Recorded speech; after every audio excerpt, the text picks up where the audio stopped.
हरे कृष्णा। सभी भक्तों का स्वागत है आज के भगवत गीता क्लास में। तो हम शुरू करते हैं। आज का श्लोक बहुत महत्वपूर्ण है, बहुत इम्पोर्टेंट है। तो हमें ध्यान पूर्वक सुनना होगा ताकि हम समझ पाएं कि योग मिश्र भक्ति में और अनन्य भक्ति में क्या अंतर है, क्या डिफरेंस है दोनों में। तो पहले हम मंगलाचरण करते हैं।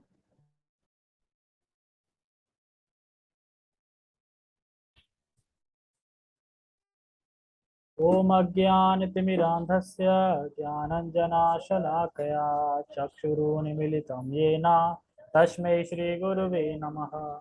श्रीचैतन्यमनोभीष्टं स्थापितं येन भूतले स्वयं रूपकदा मह्यं ददाति स्वपदाङ्कितं। वन्देऽहं श्रीगुरो श्रीयुतापदकमलं श्रीगुरून् वैष्णवांश्च श्रीरूपं साग्रजातं सहगणरघुनाथान्वितं तं सजीवं साद्वैतं सावधूतं परिजनसहितं कृष्णचैतन्यदेवं श्रीराधा कृष्णपादान् सहगणललिता श्रीविशाखान्वितान् च। हे कृष्ण करुणा सिंधु दीनबंधु जगतपते गोपेश गोपिका कांत राधा कांता नमस्ते। तप्त कांचना गौरांगी राधे वृंदावनेश्वरी वृषभानुसुते देवी प्रणमामि हरिप्रिये। वाञ्छाकल्पतरुभ्यश्च कृपा सिन्धुभ्य एव च पतितानां पावनेभ्यो वैष्णवेभ्यो नमो नमः। जय श्री कृष्णा चैतन्य प्रभु नित्यानंद श्री अद्वैत गदाधर श्रीवासादि गौर भक्तवृंद। हरे कृष्णा कृष्णा कृष्णा हरे हरे, हरे राम राम राम हरे हरे। रामाय रामभद्राय रामचंद्राय वेदसे रघुनाथाय नाथाय सीताय पतये नमः। नमो विष्णुपादाय कृष्णपृष्ठाय भूतले श्रीमते भक्तिवेदांता स्वामिनि इति नामिने। नमस्ते सारस्वते देवे गौरवाणी प्रचारिणे निर्विशेष शून्यवादी पाश्चात्य देशतारिणे। हरे कृष्णा। ये ऐसे कर दिया, कर दिया कुछ? अब अब ठीक है।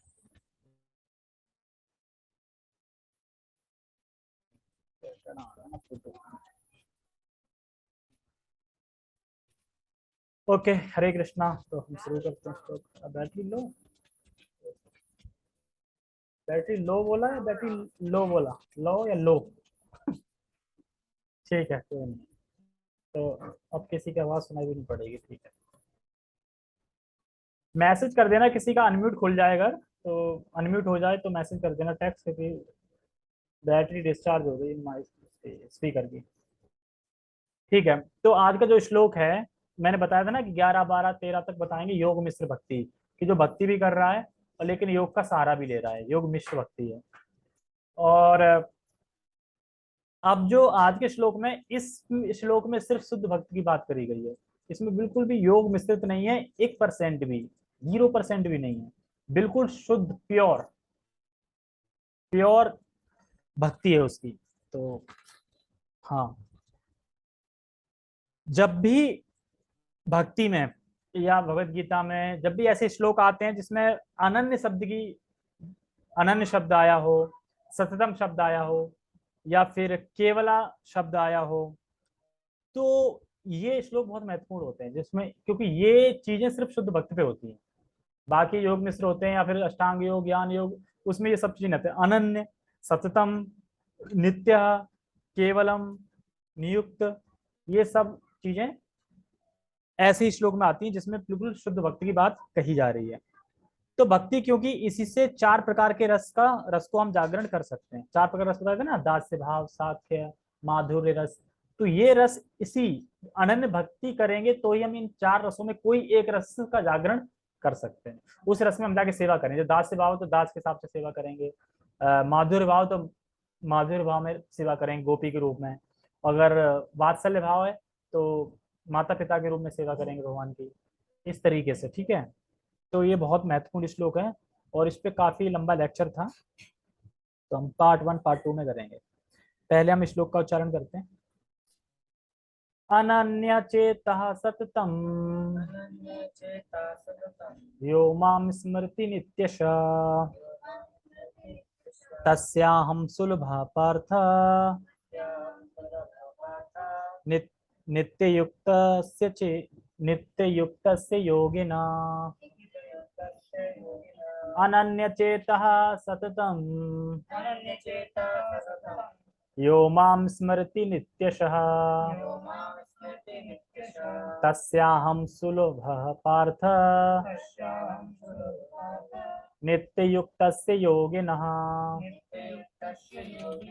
पहले श्लोक का अर्थ समझते हैं। अनन्य चेता, अनन्य माने उसका चित्त कृष्ण के अलावा कहीं नहीं जा रहा है। अनन्य चेता मतलब उसका चित्त कहाँ लगा है, अनन्य मतलब कहाँ लगा है, कृष्ण में लगा है। जो अनन्य चित्त होके, अनन्य चित्ता मतलब अनन्य चित्त वाला है व्यक्ति, क्या कर रहा है वो, सततम, सततम मतलब सदैव, हमेशा लगा हुआ है। किसमें लगा हुआ है, तो कह रहा है यो माम स्मृति नित्यशा। यो माम मतलब मेरी, मेरा मतलब मेरा स्मरण करने में हमेशा, यानी सततम यानी हमेशा लगा हुआ है। नित्यशा ऐसा नहीं कि आज लगा है कल छोड़ दिया, परसों छोड़ दिया फिर लगा है, या फिर पिछले जन्म में नहीं लगा था इसमें लगा है। नित्य का मतलब है कि वो नित्य ही लगा हुआ है, बस कृष्णा कृष्णा कृष्णा और कोई नहीं। पसंद हो गया फिर भी कृष्णा, नहीं फिर भी कृष्णा, मतलब माइंड में कुछ और नहीं आता कि इधर भी कर लूँ कुछ उधर भी कर लूँ, यहाँ से बटोर लूँ वहां से, नहीं, बस एक फिक्स। जैसे जो घोड़ा होता है ना, घोड़ा, तो घोड़े के आंख पे वो बांध देते हैं ना ऐसे करके पट्टे दो ऐसे करके, बस रोड दिखाई दे, इधर उधर का दिखाई ना दे कुछ। इसी तरीके बस सीधा कृष्ण फिक्स रोड बस, और कुछ नहीं, उसको बोलते हैं अनन्य।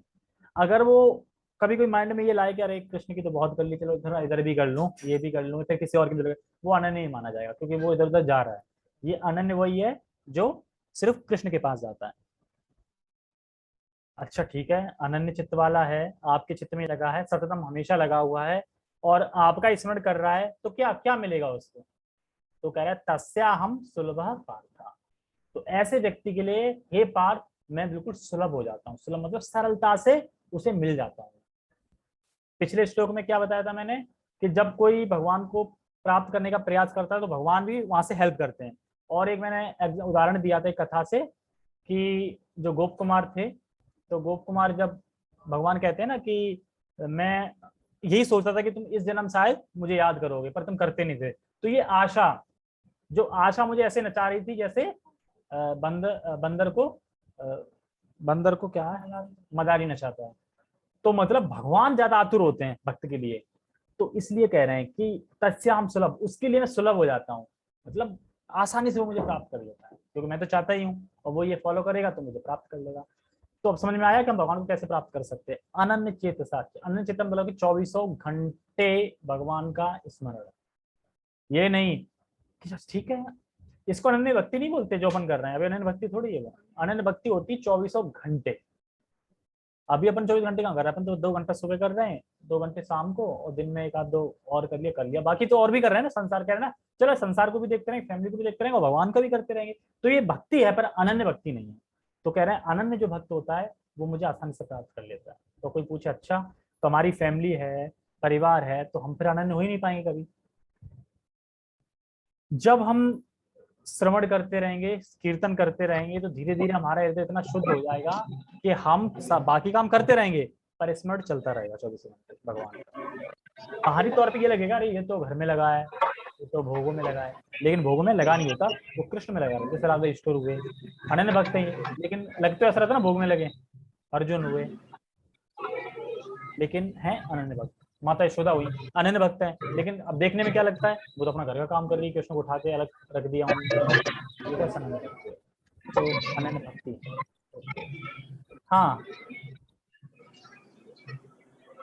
कौशल प्रभु हाथ इलेक्ट्रॉनिक हैंड रेज कर रहे हैं।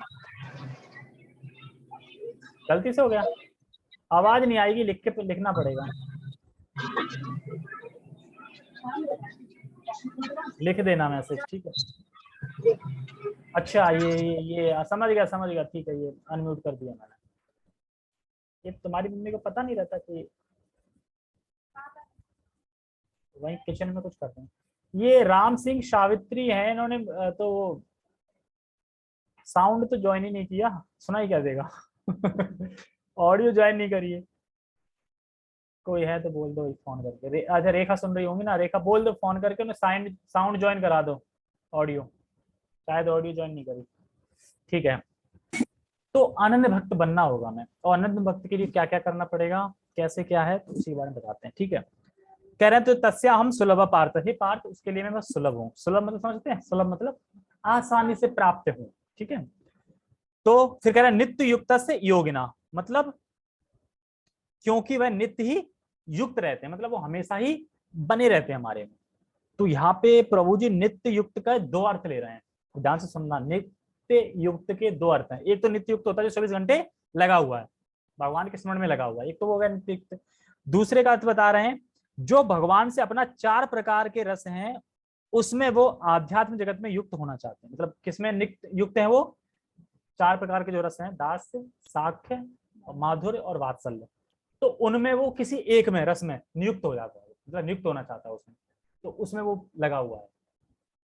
जैसे कि हमारा स्वरूप अभी हमें प्रकट तो हुआ नहीं कि मेरा स्वरूप क्या है धाम में, लेकिन फिर भी क्या थोड़ा थोड़ा ये आता है कि तो अभी कृष्ण को तुम क्या भाव से भक्ति कर रहे हो, क्या समझते हो? मतलब सखा भाव है अभी से, या पुत्र की तरह देखते हो, या फिर प्रेमी की तरह देखते हो, या सखे सखा अर्जुन की तरह, अरे हाथ में हाथ डालो दोस्त है मेरा, किस तरीके से लगते हैं? दास का भाव लगता होगा ना अभी तो, क्या हम दास से भाव, सेवा का भाव लगता है ना। हाँ, लेकिन जब अपना स्वरूप प्रकट हो जाएगा कि क्या स्वरूप है, तो उसके बाद फिर हमें पता चल जाएगा, हम उस भाव में उनकी सेवा करेंगे। ठीक है, सेवा तो सबको ही करनी है, मतलब कोई मतलब दास्य भाव में सेवा कर रहा है, कोई कोई सॉरी कोई वात्सल्य भाव में करेगा, कोई माधुर्य भाव में करेगा, और साख्य भाव में करेगा, कोई दास्य भाव में करेगा। ठीक है, 4। वैसे पूछे अनन्य भक्ति क्या है, अभिषेक रोग बताओ, अनन्य भक्ति क्या है? कृष्ण की कर रहे हैं तो कृष्ण की कर, हाँ, मतलब कृष्ण की कर रहा है, चाहे कैसी परिस्थिति हो वो विचलित नहीं होगा उसमें, वो एकदम पक्का है, डिटरमाइंड, एकदम लगा हुआ है, कृष्ण की ही भक्ति में लगा है। ये नहीं कि आज ये सुन लिया, आज उसका सुन लिया, अब आज इसके कीर्तन में चले गए, आज उसकी कथा में चले गए, इस पंडाल में गुरु कथा कर रहे थे, बहुत अच्छी कर रहे थे, वहां बैठ गए, ये नहीं। अनन्य मतलब ओनली फॉर कृष्णा और कोई नहीं। चाहे भले ही मुझे दुखी दें, दुख दें, सुख दें, रक्षा करें या रक्षा ना करें, भूखा मारे या ना मारे, रास्ता कृष्ण ही है बस, उसे बोलते हैं अनन्य भक्ति, मतलब अनन्य भाव से जो लगा हुआ है। मुझे भगवान के चरणों में प्रेम भक्ति चाहिए, इसलिए मैं भक्ति कर रहा हूँ। अनन्य भक्ति का और भी अर्थ बता रहे हैं, मुझे भगवान के चरणों में प्रेम चाहिए इसलिए मैं भक्ति कर रहा हूँ। कुछ लोग भक्ति कर सकते हैं, पर ये नहीं कि मैं प्रेम चाहिए, हो सकता है पैसा चाहिए इसलिए कर रहा हूँ, तो अनन्य भक्त है वो नहीं है। कर तो कृष्ण के भक्त रहे हैं, हरे कृष्णा ही कर रहे हैं, पर अनन्य भक्त नहीं है फिर भी। और इसलिए मैं भक्ति कर रहा हूँ। क्यों क्यों मैं भक्ति कर रहा हूँ? क्योंकि मुझे भक्ति चाहिए, कृष्ण का प्रेम चाहिए, मैं इसलिए कर रहा हूँ, और कुछ नहीं चाहिए मुझे। और साधन क्या है? भक्ति ही साधन है, कुछ और साधन नहीं है। और साध्य क्या है? भक्ति ही साध्य है, उसको बोलते हैं अनन्य भक्त। मतलब भक्ति के लिए ही भक्ति कर रहा है, साधन भी भक्ति है, साध्य ही भक्ति है। अभी साधन साध्य क्या है मैं दोनों फिर से बताऊंगा। जो दुख से निवृत्ति के लिए या धाम जाने के लिए कर रहे हैं भक्ति, वो अनन्य भक्त रहेंगे। ठीक है, जो अनन्य भक्त हैं उसके लिए भगवान सुलभ है, ये बता दिया मैंने। जैसे मान लो क्वेश्चन किया किसी ने कि जिसको प्रेम प्राप्त हो जाए तो क्या उसकी सारी प्रॉब्लम सॉल्व हो जाती हैं? और किसी को प्रेम प्राप्त हो गया कृष्ण का, तो क्या उसकी सारी प्रॉब्लम सॉल्व हो जाएंगी? कैसे? हाँ, और ये कौन सा आंसर है? यही होगा।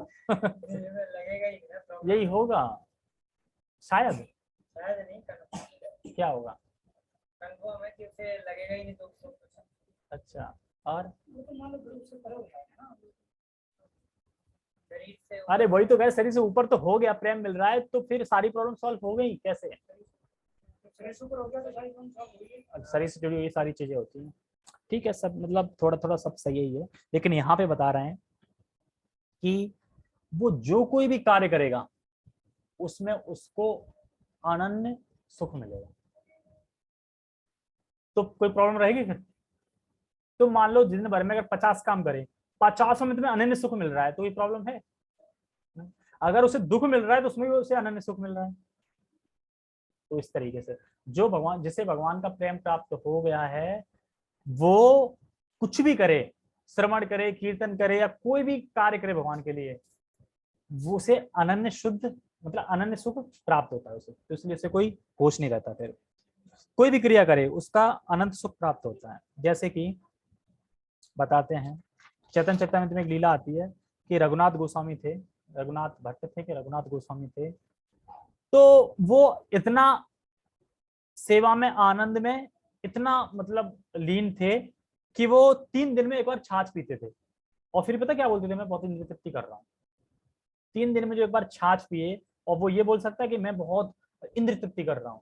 इंद्रिय तृप्ति मतलब मैं ज्यादा भोग कर रहा हूँ, ज्यादा खा रहा हूँ, ज्यादा पी रहा हूँ, ये मैं क्या कर रहा हूँ, और सिर्फ छाछ पीते थे, होश में रहता था कि छाछ पी रहे हैं, और बोलते थे कि मैं इंद्रिय तृप्ति कर रहा हूँ। तो वह केवल भक्ति करता है अनन्य, और कोई साधन नहीं लेता, मतलब ओनली फॉर कृष्णा और कुछ नहीं। ठीक है, तो हमारा साधन क्या है, भगवान कृष्ण की भक्ति, यानी श्रवण कीर्तन स्मरण पाद सेवन, जो भी है 9 प्रकार की भक्ति है, ये हमारे क्या हो गए, साधन हो गए। मान लो साधन में अष्टांग योग भी ले सकता हूँ, लेकिन वो फिर भक्ति का साधन नहीं है। भक्ति का साधन मतलब श्रवण कीर्तन, भगवान का मतलब भगवान को प्राप्त करने, भगवान के बारे में सुन रहे हैं, और भगवान के जरिए सुन रहे हैं, और भगवान के लिए ही सुन रहे हैं, मतलब सब कुछ भक्ति भक्ति भक्ति हो गई। और साध्य क्या है, साध्य क्या है, साधन बता दिया मैंने। साध्य भक्ति तो है, साध्य मतलब समझे नहीं तो, साध्य साधन भक्ति भक्ति बता दिया, वो तो ठीक है, वो तो मैंने आंसर बता दिया। अब जैसे मैं बोलूं साधन मतलब जैसे बसली, साधन होता है ना एक तरीके से बसली, तो साध्य क्या होता है उस तरीके से बताओ। साधन है भक्ति और साध्य साधन तो कृष्ण, साधन जो है वो कृष्ण भक्ति है, श्रवण कीर्तन। हाँ, और साध्य क्या है, कृष्ण प्रेम। ठीक है, और यही है, अरे ये तो बोल सकते हो यही है कि नहीं। साध्य, साध्य मतलब ये है कि हम कौन सा रास्ता ले रहे हैं भगवान की प्राप्ति के लिए, तो हम ले रहे हैं श्रवण कीर्तन का, योगी भवानी भक्ति, तो हम भक्ति ही साधन ले रहे हैं एक तरीके से। साध्य क्या है, भगवान के कृष्ण का चरणों का प्रेम प्राप्त करना, यानी शुद्ध भक्ति प्राप्त करना, शुद्ध प्रेम प्राप्त करना। फाइनली ये शुद्ध प्रेम मतलब गोल, मतलब साध्य मतलब होता है गोल। जैसे कि साधन से हम गए वृंदावन, तो गोल हमारा क्या है, साध्य क्या है, मतलब पहुंचना कहाँ है, वृंदावन पहुंचना है ना। तो उसी तरीके से गोल क्या है हमारा, साधन जो हम ले रहे हैं उस साधन का गोल क्या है, गोल मतलब प्रयोजन क्या है, तो प्रयोजन है भगवान के चरणों में शुद्ध प्रेम, ये प्रयोजन है हमारा। और कुछ प्रयोजन नहीं है कि मुझे सिद्धि दे दो, ये दे दो, वो दे दो, अलिमा मलिमा पता नहीं कौन कौन सी सिद्धि होती है, हाथ लंबा कर लो, ये कर लो, वो कर लो। इसी से लोग इंसान बेवकूफ बना रहे हैं। तथाकथित जो ढोंगी गुरु वगैरह हैं, कैसे बेवकूफ बना रहे हैं, सिद्धि प्राप्त कर लेते हैं और सिद्धि प्राप्त करके बता देते हैं और ठगते रहते हैं, ना उनका भला होने वाला है, और जो है चेले चपाटे उनका भी भला होने वाला है। वो चाहते हैं कि मैजिक ही सब कुछ है। जैसे कि एक उसमें भगवान कहते हैं कि एक क्वेश्चन करता है कि आप मैजिक कर रहे हो इसलिए भगवान हो, या भगवान हो इसलिए मैजिक कर रहे हो, तो क्या आंसर है, मैजिक कर रहे हो इसलिए भगवान हो, या भगवान हो इसलिए मैजिक कर रहे हो। मैजिक कर रहे कोई तो भगवान थोड़ी हो सकता है, वो भगवान है तो मैजिक कर सकते हैं ना। लेकिन अगर कोई मैजिक करे तो बोले भगवान है, मतलब लोग ये सोचते हैं जो मैजिक करे, लोगों को तो मैजिक करके दिखा रहा है मैं भगवान हूँ, हाँ, लोगों को तो ये दे रहा है ना वो अपना नाम। लेकिन वो भगवान है इसलिए मैजिक कर सकते हैं, ये अंडरस्टैंडिंग है, राइट। मतलब भगवान है तो मैजिक कर सकते हैं, लेकिन जो कोई मैजिक कर सकता है वो भगवान है, ये गलत है ना। मैजिक तो कोई भी कर सकता है ना, मैजिक कोई भी कर दिखा सकता है, लेकिन भगवान है वो सब कुछ कर सकते हैं। ठीक है, कहाँ पे थे, कहाँ पे थे हम, हाँ यहाँ पे। ओके, तो अब हम टेक्स्ट पढ़ते हैं इसका, पूरा तो नहीं हो पाएगा ये। हाँ, हे अर्जुन, जो अनन्य भाव से निरंतर मेरा स्मरण करता है उसके लिए मैं सुलभ हूँ, क्योंकि वह मेरी भक्ति में प्रवृत्त रहता है। अब स्मरण करता है निरंतर मेरा, लेकिन अब यहाँ पे तो लोग अपनी फैमिली का स्मरण कर रहा है ना, किसी का पैसा डूब गया पैसे का स्मरण कर रहा है, किसी को प्रेमिका छोड़ के चली गई उसका स्मरण कर रहा है, तो फिर कहाँ से चलेगा, तो अनन्य भक्ति नहीं है। अनन्य भक्ति मतलब है कि स्मरण हमेशा कृष्ण का ही होगा, हमेशा 24 घंटे के लिए सोए नहीं। अरे सोने पे सपने भी तो आते हैं। जैसे कि मैं तुम्हें एक बात बताऊं, पता नहीं होगी, कि भगवान की जब कोई भक्ति करता है और भगवान को उसके जब कर्म काटने होते हैं, तो भगवान के पास एक ऐसा आइडिया है कर्म काटने का जो तुम्हें पता भी नहीं चलेगा। बताओ कैसे काटेंगे, मान लो कि कर्म काटना है तो दुख देंगे, तो वो तो पता चल रहा है ना। पर कोई कोई ऐसे कर्म भी होते हैं मतलब काटते हैं कि तुम्हें पता भी नहीं चलेगा, हैं? सपने देके कुछ डरावना सपना दे देंगे, उससे तुम्हारा वो प्रारब्ध काट रहे हैं सपने से। तो हो सकता है मैं सपने में है तब तक थोड़ा डर सा लगेगा, लेकिन जगने के बाद तो एकदम कोई दिक्कत नहीं ना। सपने में काट देते, जैसे किसी भक्त का मान लो पतन होना है, पतन होना है या फॉल डाउन होना है या फिर कुछ है, तो हो सकता है कि भगवान की कृपा ऐसी रहे कि उसका सपने में फॉल डाउन करा देंगे, पतन हो गया सपने में उसका, तो पतन नहीं होगा उसका हो गया ना। तो भगवान कुछ भी कर सकते हैं, इतनी वो है भगवान की। ठीक है कोई नहीं, एक सेकंड अंधेरा हो गया होगा। हाँ ठीक है ओके सही है। और हाँ, और इसमें बता रहे हैं, इसमें बहुत एक अच्छी कथा आएगी अभी, सुनने में आनंद आएगा, तो कथा सुनना।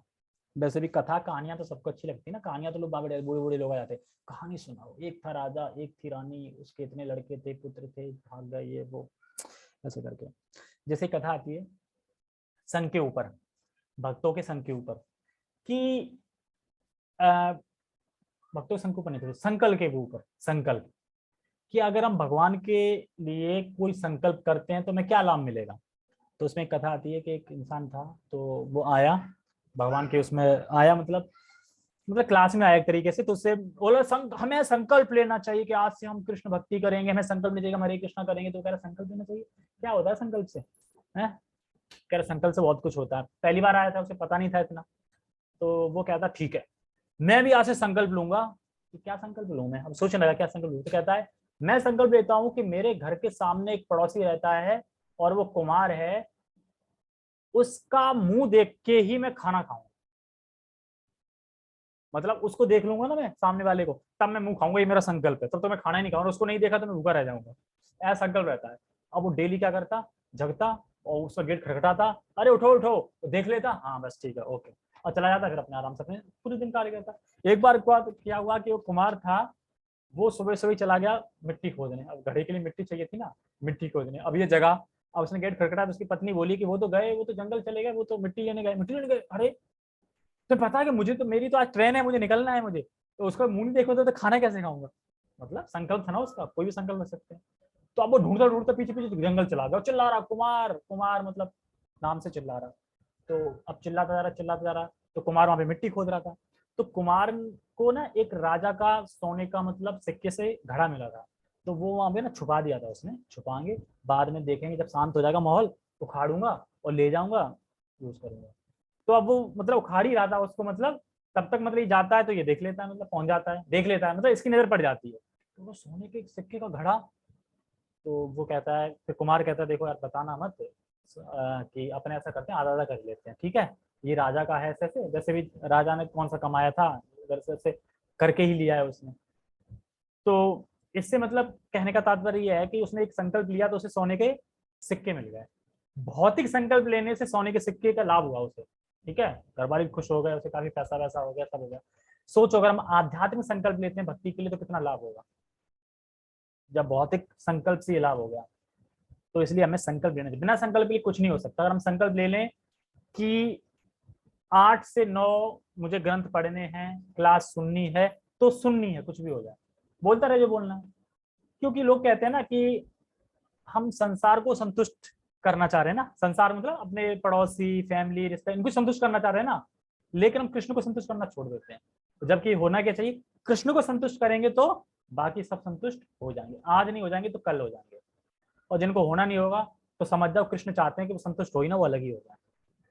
कृष्ण कहते हैं कि तुम्हारी भक्ति में जो बाधक होगा उसको मैं हटा देता हूँ, चाहे भले ही वो खास क्यों ना हो, क्योंकि हमारी नजर से खास है ना, पर कृष्ण की नजर से खास नहीं, कृष्ण जैसे दुश्मन है ना, ये बाधा डालेगा, मेरे भक्त को आने नहीं देगा, तो इसलिए उसको रास्ते से हटा देते हैं।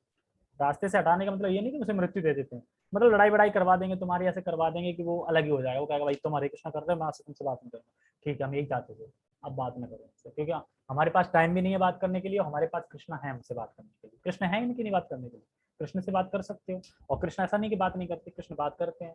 कोई बोले अरे हमने तो नहीं देखा कृष्ण बात करते हैं, अभी गीता पढ़ो बात नहीं कर रहे हैं, ये कृष्ण ही तो बोलिए ना। हाँ तो तुम उसमें क्वेश्चन पढ़ोगे, कुछ तो माइंड में क्वेश्चन आएगा ना, तो उसका जवाब भी आएगा, तो तुम कुछ सोच रहे हो फिर उसका क्वेश्चन आंसर मिल रहा है। तो हम इस तरीके से बात भी कर सकते हैं। और इसमें बताते हैं कि कहाँ पे, हाँ और इसमें बताते हैं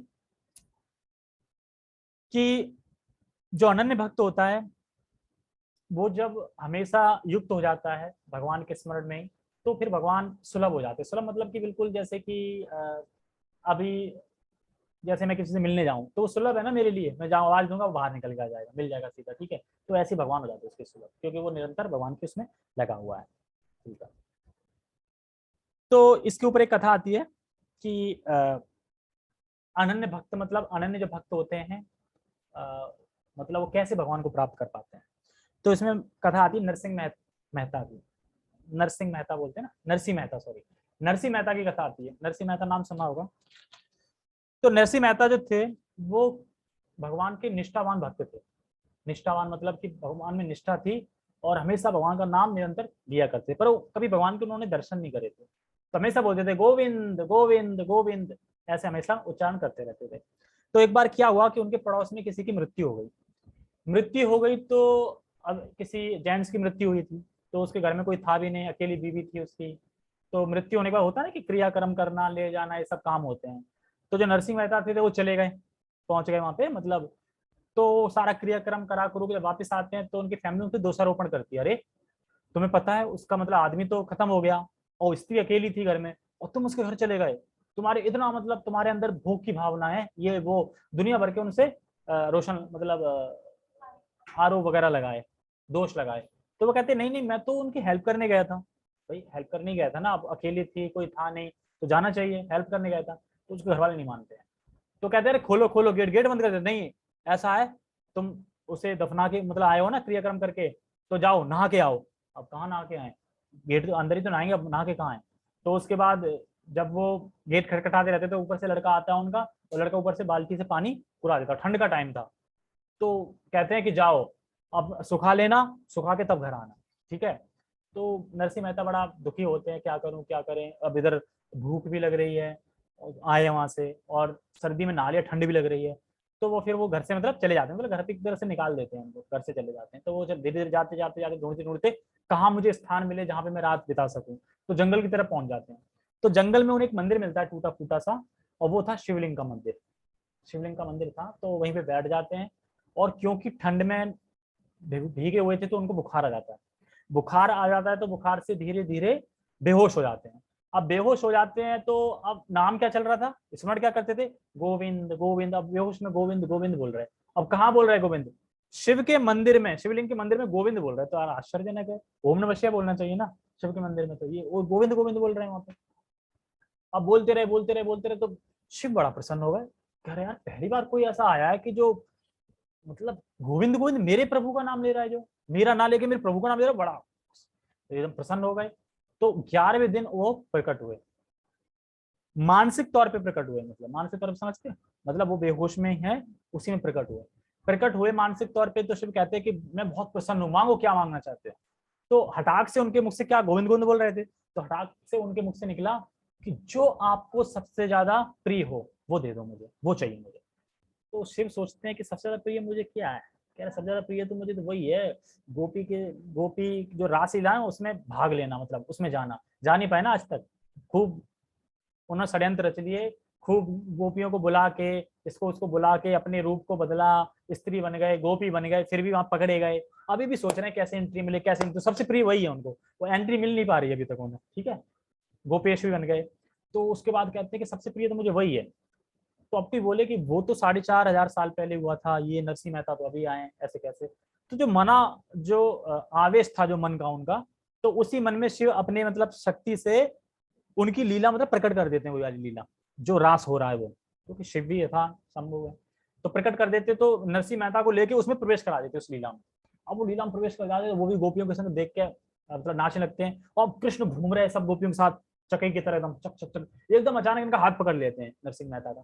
और जैसे नरसिंह मेहता का हाथ पकड़ लेते, नरसिंह मेहता कहता है भगवान कहते हैं अरे तुम अभी कैसे, तुम्हारा अभी टाइम थोड़ी हुआ है, अभी तो तुम्हें प्रचार करना है, अभी तो मेरे नाम का प्रचार करना है, जाओ अभी तुम कृष्ण का प्रचार करो। अब कैसे करें प्रचार, कह रहे मैं कैसे करूं, मेरी ताकती क्या है, मुझ में हिम्मती क्या है प्रचार करने की, कौन सुनेगा मेरी। कह रहे जाओ सुनेगा, मैं तुम्हें अपना शक्तिवेश जो होता है ना शक्ति, मैं तुम्हें शक्ति देता हूँ, सुनेगा।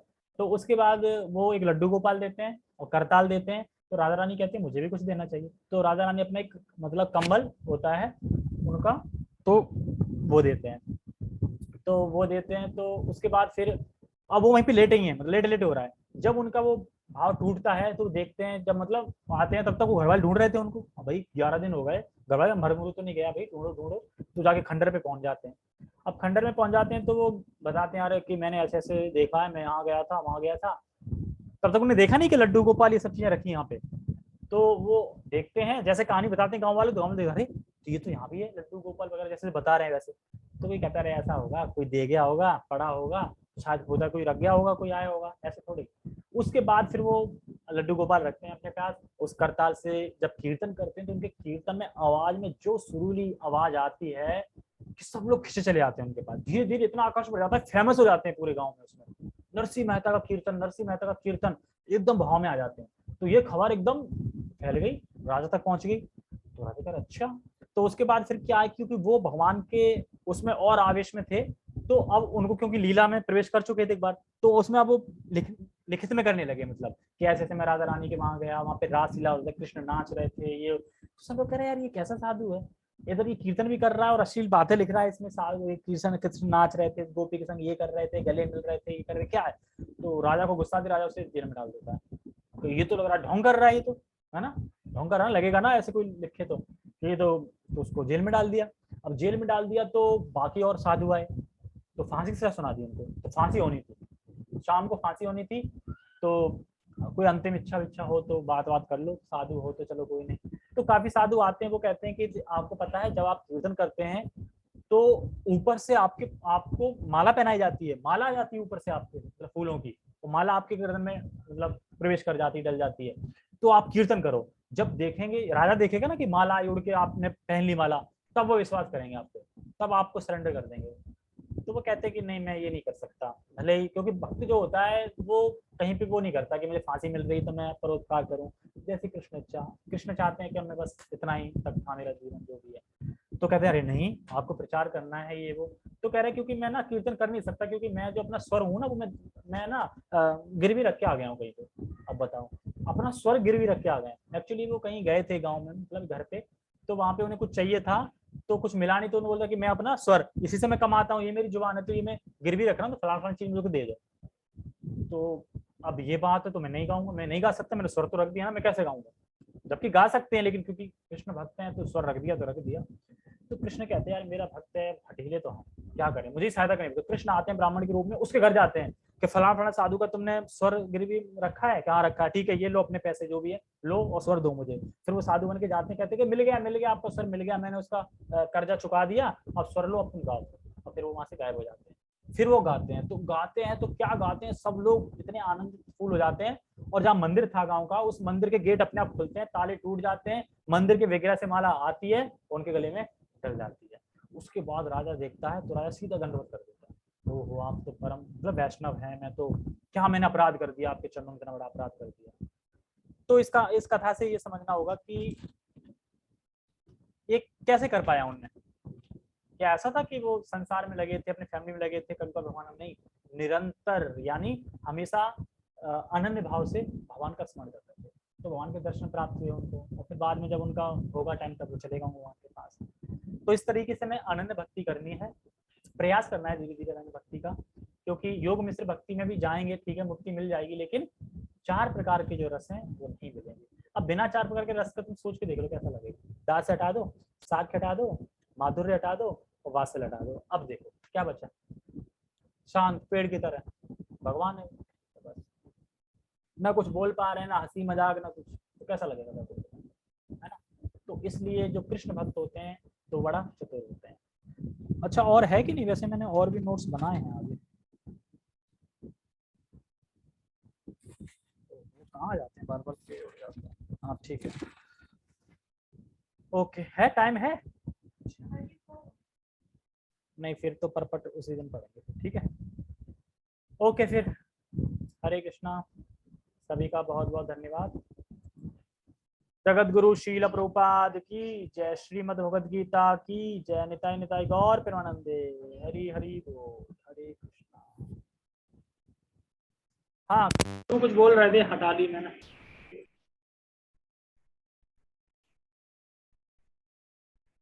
हरे कृष्णा। हाँ वो तो म्यूट की बोल रहे थे ना, वो अनम्यूट साथ आवाज आ रही थी। अच्छा अच्छा अच्छा, तो वैसे सारे से बोल दिया कर ना, ये ऐसे करके म्यूट है वो अनम्यूट है। कान से जुआ लगाओ बस तो बस बस, हरे कृष्णा। जगत गुरु शील प्रभुपाद की जय, श्रीमद् भगवद गीता की जय, नित्यानंद टैगोर। रिकॉर्डिंग